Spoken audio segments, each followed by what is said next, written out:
विकास कोषलाई नाम फरक भए पनि यसलाई निरन्तरता दिनु अनुचित कार्य हो। बाँकी एउटा सत्य यो पनि हो कि यो देशका धेरै मानिसहरूलाई अब यो बजेट भाषण नीति कार्यक्रम सुन्दा जति तगडा सुन्दा लागे पनि पूरा हुने कुरामा विश्वास लाग्न छोडेको धेरै वर्ष भइसक्यो। न सुन्न मन पराउँछन्, न बुझ्न सक्छन्, न पत्याउन नै चाहन्छन्। एक पैसा भ्रष्टाचार नभई तोकिएको समयमा काम सम्पन्न हुने प्रतिबद्धता नहुनाले वर्षौंदेखि बजेट एक भाषणमा मात्र सीमित भएको छ।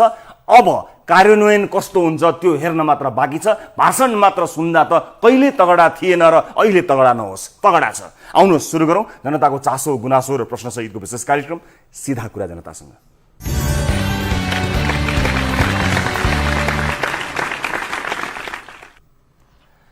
ब्रेकपछि स्वागत छ सम्पूर्ण आदरणीय दर्शक महानुभावहरूलाई कार्यक्रम सीधा कुरा जनतासँगमा। दर्शक महानुभावहरू, अर्को एउटा विशेष एपिसोडका साथमा उपस्थित छौँ न्यूज 24 टेलिभिजनको स्टुडियोबाट लाइभ। विविध विषयमा आज कार्यक्रममा कुराकानी गर्न गइरहेका छौँ। कोरोना संक्रमितका बारेमा र देशभरिको अपडेट तपाईहरुलाई प्रदान गर्नको निमित्त आज पनि विशेष रिपोर्ट सहित हामी उपस्थित भएका छौँ। र अहिले यतिखेर म स्टुडियोमा कार्यक्रम प्रत्यक्ष प्रसारण गरिरहँदा 6 जना मानिसको कोरोना संक्रमणबाट मृत्यु भएको पुष्टि भइसकेको छ। 1000 भन्दा बढी मानिसहरू संक्रमित भइरहेका छन्। संक्रमण फैलिँदो छ र मृत्यु पनि पछिल्लो समय हेर्दा 6 जनासम्म पुगिसकेको छ। यस अर्थमा अतिरिक्त सावधानी र सतर्कताको आवश्यकता परिरहेको छ। तर विभिन्न घटनाहरू समाजमा भइरहेका छन्। यस साथसाथै विभिन्न आपराधिक घटनाहरूलाई पनि आजको कार्यक्रममा समावेश गरेको छ। धेरै घटनाहरू आइरहेका छन्। स्टुडियो छिर्नु अघि एउटा एकदमै बर्बरतापूर्ण भिडियो प्राप्त भएको थियो, तर म त्यसबारेमा आज कार्यक्रममा प्रस्तुत गर्न गइरहेको छैन। त्यो अत्यन्त हेर्न नसकिने भिडियो छ।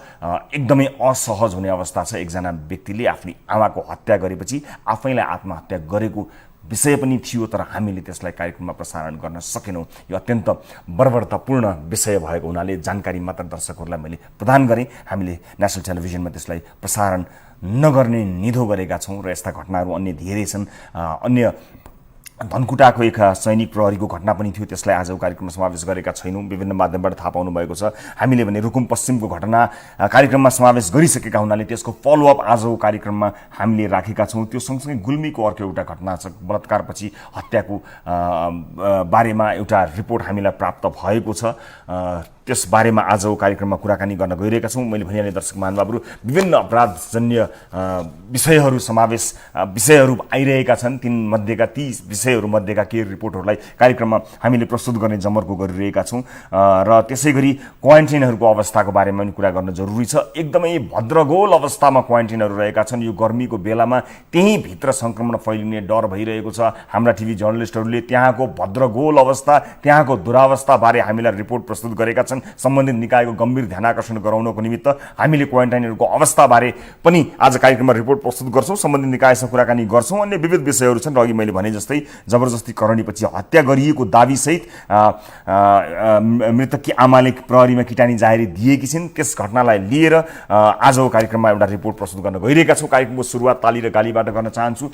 यस अघिको कार्यक्रममा सोधिएको प्रश्न थियो के तपाईलाई लाग्छ नेपालमा जातीय विभेद र छुवाछुतको अवस्थामा परिवर्तन आएको छ? केही कम भएको छ भन्दै 32.37% अर्थात् 5169 जनाले तालीमा भोट गर्नुभएको छ भने होइन, मानसिकता र व्यवहार झनै उग्र हुँदै गएको छ भन्नेमा बढी 67.63% अर्थात् 10,779ले गालीमा भोट गर्नुभएको छ। यस अर्थमा यस क्षेत्रमा अत्यन्त ठूलो सुधारको आवश्यकता छ, जनचेतनाको आवश्यकता छ। सम्बन्धित निकायलाई काम लागोस् भनेर हामीले यो भोटिङ पोलको रिजल्ट प्रस्तुत गर्यौँ। अब ताली र गालीका लागि आजको विषय, आजको प्रश्न यस प्रकार रहेको छ। स्वास्थ्य सङ्कटका बीच जारी यसपटकको बजेट तपाईलाई कस्तो लाग्यो? फरक लागे ताली र उस्तै लागे गालीमा भोट गर्नुहोला।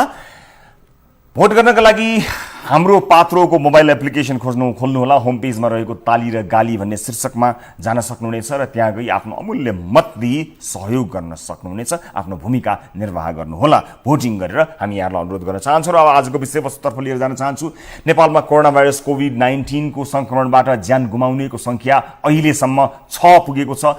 बुधबार ललितपुर स्थित कृष्ण मेडिकल कलेजको आइसियुमा उपचाररत संक्रमित 57 वर्षीय पुरुषको ज्यान गएसँगै नेपालमा कोरोनाबाट ज्यान गुमाउनेको संख्या र अहिले केही बेर अगाडि मात्र आएको घटना जसको रिपोर्ट केही बेरपछि प्रस्तुत गरिनेछौँ त्यसलाई जोड्दा 6 पुगेको छ। स्वास्थ्य मन्त्रालयका अनुसार संक्रमितको संख्या 1000 नागेको छ। 60,700 नमुनाको PCR परीक्षण गर्दा 1042 जनामा कोरोना संक्रमण देखिएको छ अहिलेसम्म।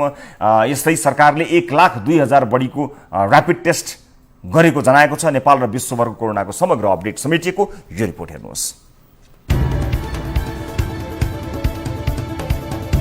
नेपालमा कोरोना भाइरस कोभिड-19बाट 6 जनाको मृत्यु भएको छ। भारतको गुजरातबाट नेपाल फर्किँदै गर्दा कपिलवस्तुको सीमा नजिकै बाटोमै मृत्यु भएका अर्घाखाँचीको भूमिकास्था नगरपालिका 9 का एक युवामा कोरोना भाइरस पुष्टि भएको हो। यस्तै ललितपुर महानगरपालिका 22 का 57 वर्षीय पुरुषको किस्ट अस्पतालमा कोरोना संक्रमणका कारण बुधबार साँझ निधन भएको हो। गत जेठ 11 गते अल्कोहलिक लिभर डिजिज भन्दै उनलाई पाटन अस्पताल लगिएको थियो र आइसियु नभएको उनलाई किस्टमा रेफर गरिएको थियो। अस्पतालले 12 गते नै उनको थ्रोट स्वाब संकलन गरी परीक्षणका लागि पठाएको थियो। यसैगरी नेपालमा कोरोनाबाट संक्रमित हुनेको संख्या 1000 नाघेको छ। एकै दिन 156 जना संक्रमित थपिएसँगै संक्रमित हुनेको संख्या 1042 पुगेको छ। संक्रमित मध्ये हालसम्म 187 जनालाई निको भएको छ। हालसम्म 885 जना आइसोलेसनमा छन् भने 86,057 जना क्वारेन्टाइनमा छन्। नेपालमा संक्रमित मध्ये धेरै जसो भारतबाट आएका नागरिक रहेका छन्। भारतका विभिन्न ठाउँमा रोजगारी गर्दा आएका उनीहरू भारतमा कोरोना महामारी फैलिएपछि नेपाल आएका थिए, तर सरकारले नाकामा परीक्षण नगरी नेपाल भित्रिन दिनाले र उचित क्वारेन्टाइनको व्यवस्था गर्न नसक्नाले उनीहरूबाट समुदायमा पनि संक्रमण फैलिएको छ। कोरोना रोकथाम तथा नियन्त्रणका लागि सरकारले बनाएको क्राइसिस म्यानेजमेन्ट सेन्टरले आगामी जुन जुलाईसम्म कोरोना संक्रमितको संख्या बढ्दै जाने प्रक्षेपण गरेको छ। दिन प्रतिदिन बढ्दै गएको संक्रमितको संख्या र अन्य देशको संक्रमणको अवस्थालाई निहाल्दै सीएमसीले यस्तो प्रक्षेपण गरेको हो। त्यस्तै पछिल्लो तथ्याङ्क अनुसार विश्वभर 58,20,000 भन्दा बढी मानिस संक्रमित भएका छन्। हालसम्म 3,58,000 बढीको मृत्यु भएको छ भने 25,22,000 बढी निको भएका छन्। कोरोनाका कारण सबैभन्दा बढी अमेरिकामा 1,02,000 बढीको मृत्यु भएको छ भने ब्राजिलमा 25,000, स्पेनमा 27,000, बेलायतमा 37,000 र इटालीमा 33,000 बढीको मृत्यु भएको छ। त्यस्तै छिमेकी मुलुक भारतमा 1,59,000 बढी संक्रमित हुँदा 4,500 बढीको मृत्यु भएको छ। दर्शक महानुभावहरू, क्वारेन्टाइन स्थल संक्रमित यो क्षेत्र तथा संक्रमित व्यक्तिको सम्पर्कबाट आएपछि निश्चित समय अवधिभर विशेष निगरानीका लागि व्यवस्थापन गरिएको संवेदनशील ठाउँ हो। तर नेपालमा विश्व स्वास्थ्य संगठनले तोकेको मापदण्डको त कुरै छाडौँ, हाम्रै स्वास्थ्य मन्त्रालयले बनाएका मापदण्ड कति पनि पुरा नगरी पाल टाँगेर वा साँगुरो कोठामा धेरै मान्छे थुनेर क्वारेन्टाइन भन्दै राखिएको छ। विशेष गरी भारतसँग सीमा जोडिएका जिल्ला र तराई क्षेत्रका जिल्लाका क्वारेन्टाइनको अवस्था अत्यन्तै भद्रगोल अवस्थामा छ। त्यहाँ रहेका मानिसहरू कोरोना रोगले भन्दा अन्य रोग लागेर मर्ने भयौँ भन्दै बिलाउन समेत गरिरहेका छन्। रूपन्देहीबाट टिभी जर्नलिस्ट कृष्ण पाण्डे र कञ्चनपुरबाट टिभी जर्नलिस्ट सुरेश भट्टले पठाएको यो रिपोर्ट पनि हेर्नुहोस्।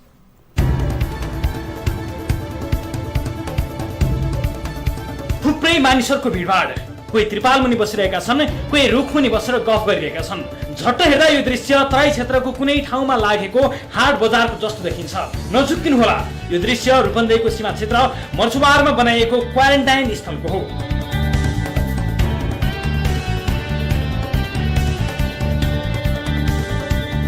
रूपन्देहीको कोठियामाई गाउँपालिका, समरीमाई गाउँपालिका र मर्चुवारी गाउँपालिकामा रहेको क्वारेन्टाइनमा 100% भारतबाट आएका नेपालीहरू छन्। तर गाउँपालिकाले व्यवस्था गरेको क्वारेन्टाइनको अवस्था भने यति नाजुक छ कि सामाजिक दूरीको नाम निशाना समेत भेटिँदैन। कतिपय क्वारेन्टाइनमा शौचालय समेत नपाएपछि क्वारेन्टाइन स्थलमा बसेका मानिसहरू बाहिर खुल्ला रूपमा शौच गर्न बाध्य छन्। कोही रुखमुनि सुत्ने गरेका छन्, कोही बाहिर चौरमा नै झुल लगाएर सुत्ने गरेका छन्।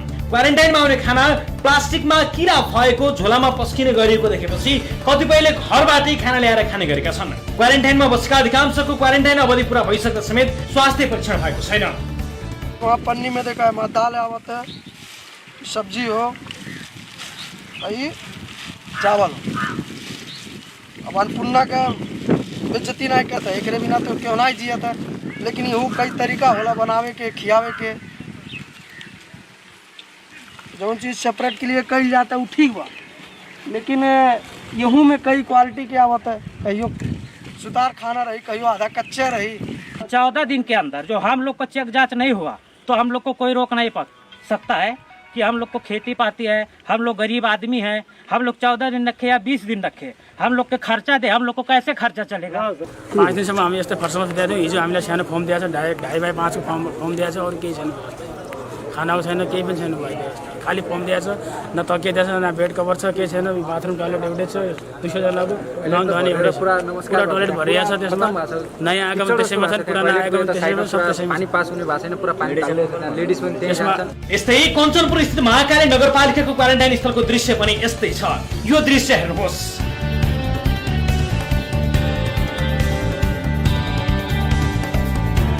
क्वारेन्टाइनको पहिलो नियम भनेको सामाजिक दूरी हो। यो ठाउँमा कसरी सामाजिक दूरी कायम गर्न सकिएला आफै अनुमान लगाउनुहोस्। एकै कोठामा 14-15 जनालाई कोचेर राखिएको छ, जहाँ हात धुनका लागि साबुन पानीको समेत व्यवस्था छैन। यहाँ बसेका अधिकांश मानिस भारतबाट आएको 1 हप्ता मात्रै भएको छ, तर हालसम्म कसैको पनि कोरोना परीक्षण गरिएको छैन। पछिल्ला दिनहरूमा थपिएका मानिसहरूलाई पनि पहिलेकै मानिसहरूसँग मिसाएर राखिएको छ, जसले झनै संक्रमण फैलाउने सम्भावना बढाएको छ। न हात धुने साबुन छ, न सेनिटाइजर छ, न केही छ, कुनै पनि चिज यहाँ छैन। मतलब यहाँ इन्डिया भन्दा पनि बढी हामीलाई यहाँ अप्ठ्यारो परिरहेछ कि हामीलाई यहाँ डर छ कि यहाँ हामीलाई कोरोनाले समात्न पुरै लगेर जान्छ। हामीलाई म्यानेज भन्ने कुरै छैन, यिनीहरूलाई केही छैन। आयो भित्र हाल्ने हो, आज आएको भोलि आएको पर्सि आएको 10 दिन भएको त्यहाँनिर हेर्नुहोस्। हिजो आएको मान्छेहरूको नल्कानी त्यही छ, अनि 10 दिन भएको मान्छेको नल्कानी त्यही छ। अनि खाना पनि घरबाटै आयो? खाना घरबाट। खाना हामीलाई दुःख छैन, ठिक छ। हामीले खानाको म्यानेज हाम्रो घर परिवार, हाम्रो आमा बहिनी दिदी जति छैन हाम्रो मान्छे भित्र ल्याइदेऊ, हाम्रो नेपाल भित्याइदेऊ, हामी आफ्नो व्यवस्था गर्छौँ भनेर तिनीहरूले त्यहाँबाट कमान्ड गर्यो। त्यसमा हामीलाई दुःख छैन। दुःख हामीलाई त्यहाँनिर छ। हाम्रो स्वास्थ्य परीक्षणको न एउटा डक्टर देखिएछ, न मतलब जनप्रतिनिधिले मतलब राम्रो व्यवहारको राम्रो तरिकाले बोलेछ। क्वारेन्टाइनमा भएको फोहोर, शौचालयको अवस्था लगायत विविध कारणले त्यहाँ बसेका मानिसहरूलाई कोरोनाले भन्दा पनि अर्को कुनै रोगको महामारीले मार्छ कि भन्ने त्रास बढेको छ। भारतमा विभिन्न रोजगारी गर्दै बसेका नेपालीहरू अनेक समस्या भोग्दै नेपाल त आए, तर उनीहरूले क्वारेन्टाइनमा बस्दा त्योभन्दा ठूलो यातना भोगिरहेका छन्। लामो समयदेखि नेपाल र भारत सीमा नाकामा अल्पत्र परेका नेपालीहरूलाई पश्चिम सिमाना गड्डाचौकीबाट नेपाल प्रवेश गर्न दिइएको छ। उक्त नाकाबाट अहिले दैनिक सयौं नेपालीहरू नेपाल प्रवेश गरिरहेका छन्। उनीहरूलाई नेपाल प्रवेश गर्दा अनिवार्य फारम भरी कोरोना परीक्षण गर्नुपर्ने र अनिवार्य रूपमा क्वारेन्टाइनमा बस्नुपर्ने छ। तर एक त नेपाल प्रवेश गर्नेहरू अधिकांशको कोरोना परीक्षण गर्न सकिएको छैन भने अर्कोतर्फ उनीहरू आएर बस्ने क्वारेन्टाइनमा सामान्य मापदण्ड समेत पूरा गरिएको छैन। यस्तै अव्यवस्थित क्वारेन्टाइनका कारण विभिन्न जिल्लामा भएका क्वारेन्टाइनमा बस्ने मानिसहरूको मृत्यु समेत भएका घटना बाहिर छन्।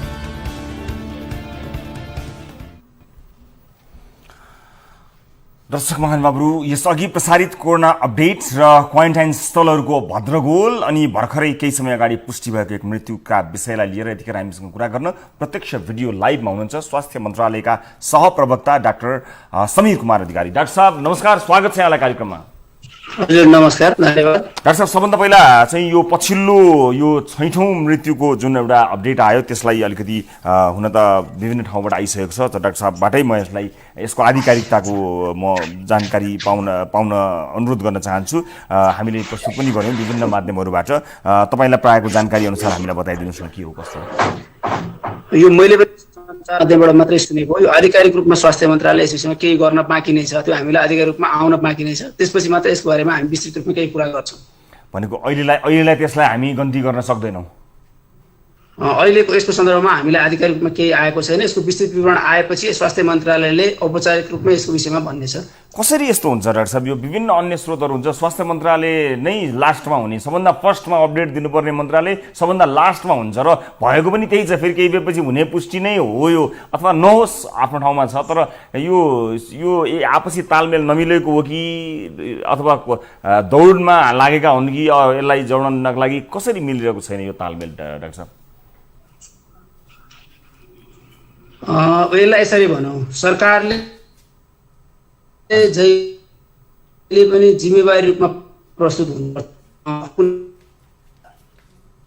इन्फर्मेसन के हो, सत्य तथ्य सहित विस्तृत विवरण दिनु जिम्मेवारीपूर्ण जवाफदेहिता हुन्छ जस्तो लाग्छ हामीलाई। त्यही भएर हामीले यो सञ्चार माध्यममा सुनिएका कुरा अथवा अरूले भनेको कुरा भन्दा पनि हाम्रा त्यहाँ स्थानीय रूपमा रहेका स्वास्थ्य कर्मी, स्थानीय रूपमा रहेको जिम्मेवार निकायहरूबाट सत्य तथ्य छानबिन गरेर के हो भन्ने कुरो हामी कहाँ पेश भएपछि हामीले औपचारिक रूपमा भन्ने गरेका छौँ। न कि यो दौड हो, दौडमा स्वास्थ्य मन्त्रालय पहिले आउनुपर्छ अरू पछि आउनुपर्छ भन्ने खालको दौड हामीले त्यस रूपमा लिँदैनौँ। गम्भीर घटनाहरू हुन्छन्, यसको हामीले अलिक विस्तृत रूपमा बुझेर मात्रै कुरा गर्नुपर्ने हुन्छ। त्यो भएर रूपमा नआइकन औपचारिक रूपमा नआइकन हामी त्यसरी दौड्नु। ठिक छ, अब यो के सतर्कताका लागि चाहिँ यसको चाँडो पुष्टि हुनु अत्यन्त जरुरी हुन्छ। त्यस अर्थमा धेरै मानिसलाई सचेत र सतर्क गराउन सकिन्छ भन्ने अर्थमा बुझौँ। खैर, अब हामीले क्वारेन्टाइनहरूको अवस्था देखायौँ, मापदण्ड एउटा छ, कार्यविधिहरू एउटा छ, कसरी राख्नुपर्छ भन्ने अर्को छ। यो त हाम्रो अवस्था त एकदमै दयनीय देखियो। 2 दिन अगाडि ल्याएको मान्छे पनि त्यही छ, 10 दिन अगाडि ल्याएको मान्छे पनि त्यही छ, न कुनै व्यवस्थित तरिकाले राख्न सकिएको छ। खानपान त मान्छेले आफ्नो घरबाट व्यवस्था गरेर बसिरहेका छन्। यही हो हाम्रो अन्तिम क्षमता डाक्टर साहब? मैले विशेष गरेर 2वटा क्वारेन्टाइनको विषय, यो रूपन्देहीको र कञ्चनपुरको, यही नै हो हाम्रो लिमिट, हाम्रो अन्तिम क्षमता यही नै हो?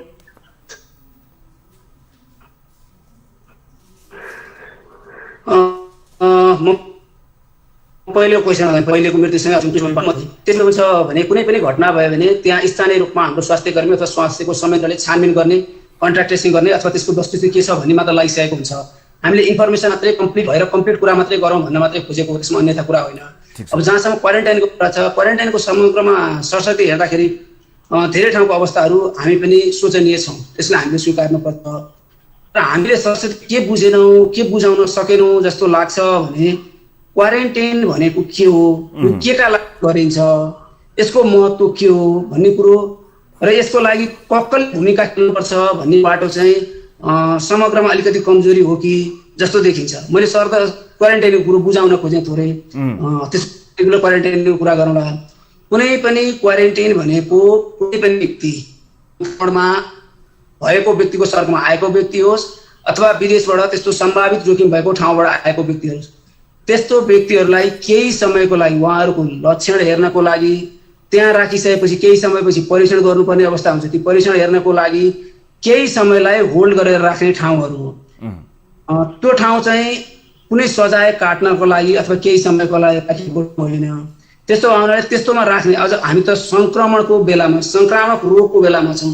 त्यस्तो सङ्क्रामक रोगको अवस्थामा चाहिँ एउटा व्यक्तिमा कुनै समस्या छ भने त्यो अर्को व्यक्तिमा नसर्ने गरी नसरोस् भन्नका लागि गर्ने हो। तर यसको लागि अनुगमन कसले गरिदिने, यसको लागि जिम्मेवार को भन्ने कुरामा चाहिँ त्यहाँ बस्ने व्यक्तिहरू सबैभन्दा पहिलो जिम्मेवार हुनुहुन्छ। त्यसको सबैभन्दा नजिकमा रहेको जो सरकारी संयन्त्र जो हुनुहुन्छ उहाँहरू जिम्मेवार हुने हो। त्यसभन्दा पछिको जिम्मेवार भनेको सचेत वर्ग जो त्यो स्थानीय तहहरूमा हुनुहुन्छ, सञ्चारकर्मीहरू, उहाँहरू चाहिँ यसलाई यसरी लैजानुपर्छ, यसरी सुधार्नुपर्छ भन्ने बाटोमा बढी चाहिँ सक्रिय रूपमा लाग्दिनु भयो भने अलि सुधार्न सकिन्छ। हामीले स्वास्थ्य मन्त्रालयले के गर्नुपर्छ, त्यहाँ बस्ने व्यक्तिको भूमिका के हुने, सम्बन्धित क्वारेन्टाइनको भूमिका के हुने, सम्बन्धित क्वारेन्टाइन सञ्चालन गर्ने स्थानीय तहहरूको भूमिका के हुने, नजिकमा रहेको स्वास्थ्य संस्थाको भूमिका के हुने भन्ने कुराहरूमा चाहिँ हामीले मार्गदर्शनहरू बनाइदिएका छौँ। त्यो मार्गदर्शन भए नभएको भनेर अनुगमनको लागि पनि हामीले विभिन्न निकायहरूलाई बेला बेलामा अनुरोध पनि गरेका छौँ। र त्यसका बावजुद हाम्रो स्वास्थ्य तथा जनसङ्ख्या मन्त्रालयबाट उच्च स्तरीय टोलीहरू चाहिँ स्थानीय तहहरूसम्म परिचालनहरू गरिरहेका छौँ। तर समस्या के भएको छ भने हाम्रो क्वारेन्टाइन र बाहिरबाट आउने व्यक्तिहरूको सङ्ख्याको अनुपातले सबै कुरालाई असर गर्छ। त्यसमा चाहिँ क्वारेन्टाइनको क्षमता जति छ त्यसअनुसार बिस्तारै मानिसहरू आउँदै गर्ने भयो भने हामीले केही समय होल्ड गर्ने, त्यसपछि परीक्षण गरेर ती व्यक्तिहरूलाई घर पठाउने र ती ठाउँ खाली भएका ठाउँहरूमा फेरि व्यक्तिहरूलाई ल्याउने गरी व्यवस्थित गर्न सक्यौँ भने सबै कुरो व्यवस्थित हुन्छ। हाम्रो क्वारेन्टाइनको सङ्ख्या क्षमता एक किसिमको र आउने व्यक्तिहरूको चाहिँ सङ्ख्या एक किसिमको भइरह्यो भने त्यो व्यवस्थित गर्नलाई चाहिँ निश्चय पनि चुनौतीपूर्ण रहन्छ नि। तर अब जुन अवस्थामा अहिले हामी छौँ यो त भद्रगोल, यो त भगवान भरोसे बाहेक केही पनि देखिएन। जसरी त्यही भित्र सङ्क्रमण हुने डर मान्छेलाई भइसक्यो, एटलिस्ट यति गते यो मान्छे आएको हो, यसको यति दिन पुग्यो, यसको यति दिन पुग्यो भनेर त्यो सामान्य एउटा व्यवस्थापनका सामान्य सिद्धान्तहरूलाई पनि फलो नगरिदिँदा त्यसमाथि गर्मी बढिरहेको अवस्थामा अन्य रोगको सङ्क्रमण पनि हुने अवस्था आइरहेको छ। अनि के मतलब भयो 10 दिनसम्म बसेको मान्छे जब भर्खरै आएको मान्छेलाई उसैसँग मिसाएर राखिन्छ? यी सबै यावत कुराहरूको के मतलब रह्यो, के अर्थ रह्यो? यसरी त मान्छेलाई भेडा बाख्रा जसरी कोचेर राखिएको छ अनि यत्रा ठुला योजनाहरू बनेका छन्, हामीले यो गऱ्यौँ र त्यो गऱ्यौँ भनेर भनिरहेको छ। एक अर्काबीच समन्वय नै छैन। त्यहाँ त मानिसलाई सजाय 40-42 डिग्रीको गर्मीमा डाक्टर साहब एकचोटि आफूलाई तपाईँ र म सम्भवतः मेरो स्टुडियोमा त एसी छ, तपाईँको घरमा पनि पङ्खा एसी पक्कै होला, यहाँ बसेर त्यो पीडा महसुस गर्न बहुत गाह्रो हुन्छ। तर त्यो त मानिसलाई त सजाय, अत्यन्त ठुलो सजाय भयो। गर्ने के त अब यसलाई? यो गम्भीर कुरा हो। वास्तवमा त्यस किसिमको क्वारेन्टाइन हामीले परिकल्पना गरेका पनि होइनौँ र त्यस्तो दुःखद घटना, दुःखद जुन मान्छेले सजाय कट्ने ठाउँ भनेर हामीले त्यसरी परिकल्पना गरेर यो बाटो बनाएको पनि होइन। हामीले सम्बन्धित जहाँबाट छिर्नुहुन्छ, जुन नाकाहरूबाट छिर्नुहुन्छ, त्यहाँ नजिकका स्थानीय तहहरूमा भयो भने चाहिँ नजिकबाट सबैले हेर्ने, सबैले बुझाउन सक्ने गरी चाहिँ व्यवस्थित हुन्छ भन्ने अर्थले हामीले यसरी गरेको हो। तर यहाँ समस्या के भयो भने हामीले बुझाउन सकेनौँ। हामीले क्वारेन्टाइनमा आउने व्यक्तिहरूलाई पनि बिस्तारै केही सङ्ख्याको हिसाबले थोरै गरेर आउने कुरा बुझाउन सकेनौँ। त्यहाँ बस्दा मैले के गर्नुपर्छ, मेरो भूमिका के हो भनी बुझाउन सकेनौँ। सम्बन्धित स्थानीय तहहरूमा रहेको क्वारेन्टाइन चाहिँ सुधार गर्नुपर्छ भनेर मेरो पनि दायित्व हो भनेर त्यहाँ रहनुहुने सबैलाई बुझाउन सकेन। तर डाक्टर साहब मैले कुरा काटेँ, हामीलाई हाम्रो समाजको चेतनाको स्तर त पहिल्यै थाहा हुन्छ नि। जो मान्छेले योजना बनाउँछ त्यो कुन स्तरको चेतना समाजमा छ भन्ने हिसाबले नै योजना बनाउनु पर्यो। त्यसकारण त नीति निर्माता, त्यसकारण त सम्बन्धित पदाधिकारीहरू, तपाईँहरू, त्यसकारण त एउटा उच्च पदस्थ अधिकारीहरू, जिम्मेवार व्यक्तिहरू। हाम्रो चेतनाको स्तर कहाँ छ? हो मान्छेहरू दौड गरेर आउँछन्, गर्ती आउँछन् भन्ने अन्दाज र अनुमान त आफ्ना मुलुकमा भएका अथवा कुनै ठाउँहरूको कुनै पनि घटना विशेषलाई लिएर, ठाउँ विशेषलाई लिएर, समुदाय विशेषलाई लिएर हेरिकन त्यसको अन्दाज त पहिल्यै त्यो फार साइटनेस भने के, योजना भने के त, न त हावादारी हचुवाको भरमा गर्ने भए यत्रो संयन्त्र, यत्रो सबै चिजको केही जरुरतै भएन। फेल भयो, सिस्टम फेल भयो। होइन, त्यसरी भनिरहन पनि मिलेन। किनभने अहिलेसम्म हाम्रो एक्जिस्टिङ सिस्टम जे छ त्यो सिस्टमको आधारमा सबैभन्दा सक्षम तरिका भनेको हामीले सम्बन्धित स्थानीय तहबाट क्वारेन्टाइन सञ्चालन गऱ्यौँ भने त्यहाँ भएका लोकल व्यक्तिहरूलाई बुझाउन सजिलो हुन्छ। त्यहाँको भाषाको कुरा होला, सांस्कृतिक कुरा होला, रहन सहनको कुरा होला, यी सबै कुराहरूलाई बुझाउन सकिन्छ भनेरै हामीले समग्र क्वारेन्टाइनको व्यवस्थापन स्थानीय तहबाटै गरिराखेका छौँ। यो कुरा नबुझेर, त्यो फार साइट नहेरेर, नगरेर त्यसरी गरिएको त्यो अवस्था पक्कै पनि होइन। तर स्थानीय निकाय, डाक्टर साहब मैले फेरि पनि कुरा काटेँ, क्षमा गर्नुहोला, स्थानीय निकायहरू बजेट अभाव या विभिन्न समन्वय अभावले हामी यो क्वारेन्टाइन सञ्चालन गर्न सक्दैनौँ भन्ने अवस्थामासम्म पुग्न आँटिसके। कसले गरिदिनु पर्ने यो गाइड? कसले चलाइरहेको छ यहाँ? यो कसले चलाइरहेको छ? यो स्वास्थ्य मन्त्रीजीले चलाइरहनु भएको छ कि गृहमन्त्रीले पनि यसमा हेरिरहनु भएको छ कि सचिवज्यूले चलाउनु भएको छ कि सचिवज्यू फेरि सरुवा हुनुभयो, क्यारे नयाँ आउनुभयो, तपाईँका प्रवक्ताले चलाइरहनु भएको छ कि तपाईँ चलाइरहनु भएको छ कि कुन संयन्त्रले, प्रदेश सरकारले पो चलाइरहेको छ कि स्थानीय कसले चलाएको छ? कोही सिस्टम कहाँ छौँ हामी? यो त बडो प्रश्नवाचक चिन्ह पनि असाध्यै ठुलो प्रश्नवाचक चिन्ह भयो। रवि सर, यसमा के हो भने यो चाहिँ कोही व्यक्ति पदीय जिम्मेवारीमा हुँदैमा सबै कुरो चलाउने भनेर हामीले बुझ्नु हाम्रो गलत हो। यो सरकार अथवा यो जिम्मेवारीमा रहेका व्यक्तिहरू हाम्रा लागि हामीले पठाएका मानिसहरू हुन्, हामी बीचबाट जिम्मेवारीमा गएका मानिसहरू हुन्, हाम्रा लागि हुन् भन्ने चाहिँ बुझ्नुपर्छ। मतलब कोही जिम्मेवारीमा भएको व्यक्तिलाई मात्रै सबै कुरो देखाउँदैमा सबैको दायित्व पुरा हुन्छ भन्ने चाहिँ पक्कै पनि होइन। जिम्मेवारी पन्छिन्छ भन्ने पक्कै पनि होइन। मैले मेरो ठाउँबाट के गरेँ भन्ने कुरा सबभन्दा महत्त्वपूर्ण हुन्छ। मैले अहिले पनि भने जस्तै तपाईँले अहिले क्वारेन्टाइनको कुराहरूमा यसरी जिज्ञासा राख्नु भएको छ, खबरदारी गर्नु भएको छ, यी कुराहरू हामीले देवानदेखि सञ्चार माध्यमहरूले पनि यसरी गरिदिनु हुन अनुरोध गरेकै हौँ, गरिराखेका पनि छौँ। तर हाम्रो क्वारेन्टाइनको क्षमता आफ्नो स्थानीय तहमा सकियो, अब यतिभन्दा बढी हुँदैन भने सम्बन्धित नजिकको अरू स्थानीय तहहरूमा कोअर्डिनेसन गरिदिने कुराहरू चाहिँ हामी सचेत वर्ग आफैले हो। सरकारमा बसेको व्यक्तिहरू अथवा जिम्मेवारी पदीय हिसाबले जिम्मेवारी भएको व्यक्तिहरूलाई बाटो देखाउने पनि हाम्रो यही समाजको प्रतिनिधिहरूले हो। हामीले नै देखाउनु पर्छ यहाँनिर अब क्वारेन्टाइनको स्पेस सकियो, यो पछि नजिकको अर्को स्पेस छ, त्यहाँनिर हामीले कोअर्डिनेट गरेर राख्नुपर्छ। हामीले यति भन्दा बढी मानिस यहाँ राख्नु हुँदैन भन्ने कुराहरुमा त हामीले खबरदारी पक्कै पनि गर्नुपर्छ।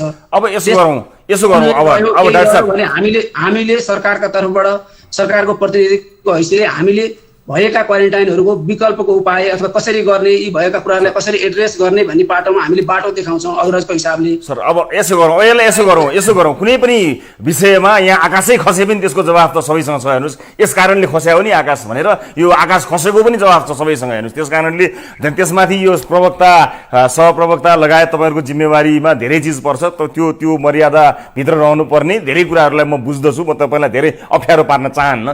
तर एउटा कुरा के बताइदिनुहोस् भने ठिकै छ, अब क्वारेन्टाइनमा बस्ने मान्छेले नै अब भूमिका निर्वाह गर्नु पर्यो रे, आम मान्छे जसले अब जनताले आफ्नो ज्यान आफैले जोगाउनु पर्ने अवस्था आयो भन्ने मानव एकैछिनलाई। अब यो बताइदिनुहोस् कि क्वारेन्टाइनमा बस्नुभएका दाजुभाइ दिदीबहिनीहरू जो 100 किलोमिटर हिँडेर आउनुभएको छ, अनेक दुःख हन्डर कष्ट खाएर आफ्नो देश आउनुभएको छ, अब उहाँहरूलाई नै बताइदिनु ल तपाईँहरूलाई बच्ने उपाय यो हो, क्वारेन्टाइन जस्तो अवस्थामा भए पनि तपाईँहरूले यो कुरा पालना गर्नुहोस् है भनेर। अब किनभने अन्त्यमा पीडित त उहाँहरू नै हो, अरू सबै त आफ्ना जिम्मेवारीबाट तर्क दिएर वितर्क दिएर कुतर्क गरेर जे गरेर भयो भने उम्किहाल्नुहुन्छ। कारण उसलाई दोष लगाउने यहाँ 100वटा ठाउँहरू छन्, 100 व्यक्तिहरू छन् अगाडि पछाडि, उसलाई यसमा नजाउँ।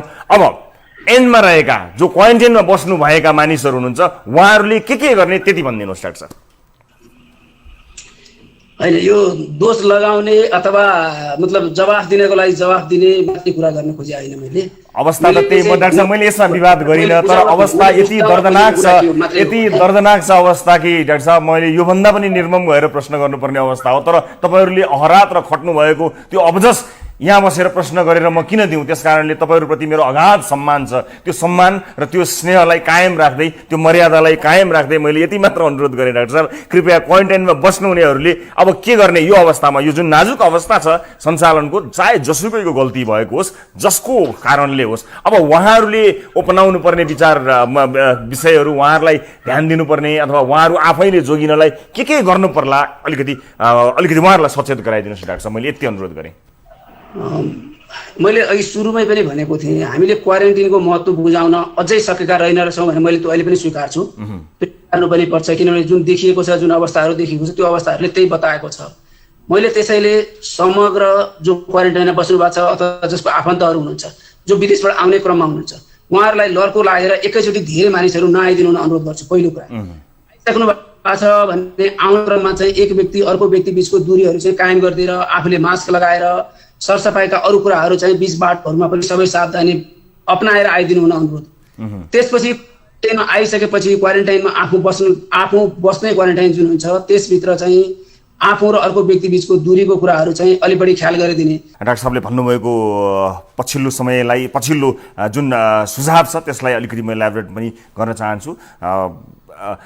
विशेष गरेर जो दाजुभाइ दिदीबहिनीहरू हुनुहुन्छ क्वारेन्टाइनमा बसिरहनु भएको छ, आफूले विभिन्न सतर्कता अपनाउनु होला। विभिन्न तरिकाहरूमध्ये मास्कको प्रयोग गर्ने अथवा हात धुने, हुन त कतिपय ठाउँमा साबुन सेनिटाइजरको पनि अवस्था छैन भनेर भनिरहनु भएको छ। त्यस्तो अवस्थामा यी उपायहरूले कसरी काम गर्लान् भगवान जाने, तर हुन सकेसम्म विभिन्न उपायहरू अपनाउने कोसिस गर्नुहोला, दूरी कायम गर्ने कोसिस गर्नुहोला। तपाईँकै लागि हो, जुन अवस्थामा क्वारेन्टाइनहरू छन् विभिन्न ठाउँमा, त्यसका अवस्थाहरू हेर्दा अत्यन्त चिन्ताजनक छ। हामी यस्ता रिपोर्टहरू प्रस्तुत गर्दै तपाईँलाई सजग गराउने र तपाईँहरूका लागि सम्बन्धित निकायलाई ध्यानाकर्षण गराई त्यसमा थप तदारुकता देखाउने प्रयासमा हामी लागिरहनेछौँ। त्यतिन्जेल आफ्नो सुरक्षाको लागि तपाईँ आफै सचेत हुनु अत्यन्त जरुरी देखिएको छ। त्यसकारणले विभिन्न उपायहरू अपनाउने क्रममा तपाईँसँग जे उपलब्ध उपायहरू छन् ती उपायहरू उपलब्ध गराउनुहोला, दूरी कायम गर्ने कोसिस गर्नुहोला। म यहाँलाई विनम्रतापूर्वक अनुरोध पनि गर्न चाहन्छु। र यस विषयलाई हामी फलोअप गर्दै त्यहाँ विभिन्न क्वारेन्टाइन स्थलहरूमा भएका यस किसिमका भद्रगोल स्थितिलाई सुधार्नका लागि हामी हाम्रो तर्फबाट आफ्नो भूमिका निर्वाह गर्न लागि पर्नेछौँ।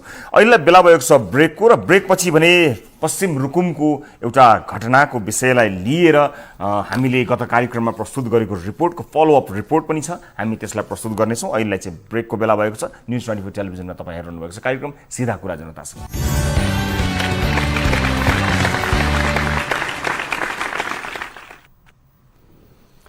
ब्रेकपछि स्वागत छ सम्पूर्ण आदरणीय दर्शक महानुभावहरूलाई कार्यक्रम सिधा कुरा जनतासँगमा। आदरणीय दर्शक महानुभावहरू, अब अर्को घटना, एउटा फलोअप रिपोर्टको बारेमा कुराकानी गर्न गइरहेका छौँ। रुकुम पश्चिममा भएको क्रूर र बर्बर घटनामा घाइते भएका सुदीप खड्का र मदन